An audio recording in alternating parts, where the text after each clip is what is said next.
Now, hello guys. I listen, I don't judge. This is another great episode from African Gossip.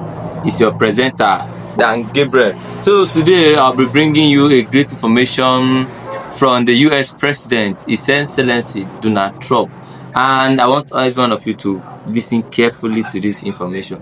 Please don't judge. Just listen and let me hear your opinion in the comment section. Got to talk about something very important. The war between Russia and Ukraine.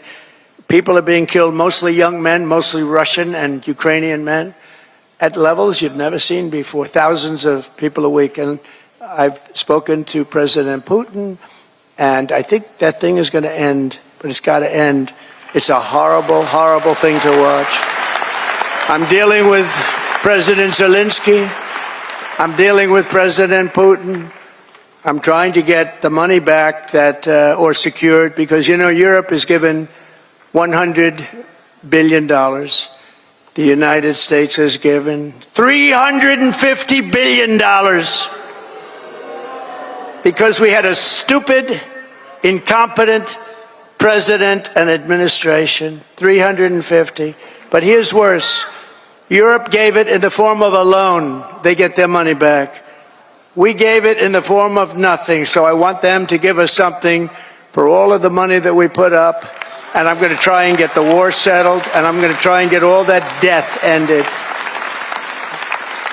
So we're asking for rare earth and oil, anything we can get, but we feel so stupid. Here's Europe, and it affects Europe. It doesn't really affect us, except we don't like to see two things. Number one, how Biden got us into this thing in the first place. Terrible.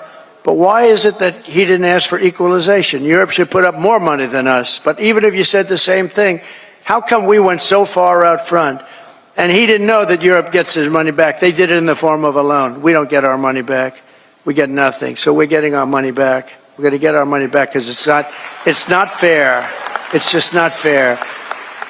And we will see, but I think we're pretty close to a deal, and we better be close to a deal, because that has been a horrible situation. It would have never happened if I were president. And by the way, October 7th, Israel would have never happened if I was president, too. It would have never happened. Iran was broke.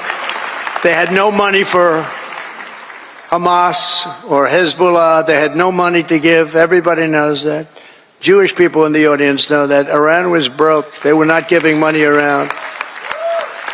And when I got out, they took all the sanctions off Biden, and Iran became rich very quickly. With oil, you can become rich very, very quickly. And the rest is history. What a horrible thing. Even though the hostages are coming back, I saw it this morning where we got 6 more back. Biden got none back, by the way, just so you understand. None. 0. He would have never gotten any of them back. But they're coming back in pretty bad shape. It's a horrible thing, and many are dead. Many are dead. So we'll see how that all ends up, but it's a horrible thing. But I just want you to know we're working on that. That's a very big part of it.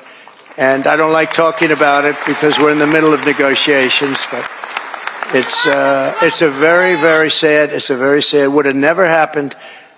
There was no way. Russia was never going to go in, and they went in because of a lot of reasons, and so many people are dead. Far more people are dead than you're reading about. When they blow up all these cities, all those cities they look like demolition sites. Every single building is down. All of those beautiful golden towers that are 1,000 years old, they're lying on the ground in smithereens, blown to smithereens. There's nothing left of them. They're just lying on the ground, never to be rebuilt again, not possible to rebuild them again. And all of that heritage is gone. People have done a really horrible job. That would have never, if I were president, 0 chance that a shot would even have been fired. Wouldn't have happened. So sad.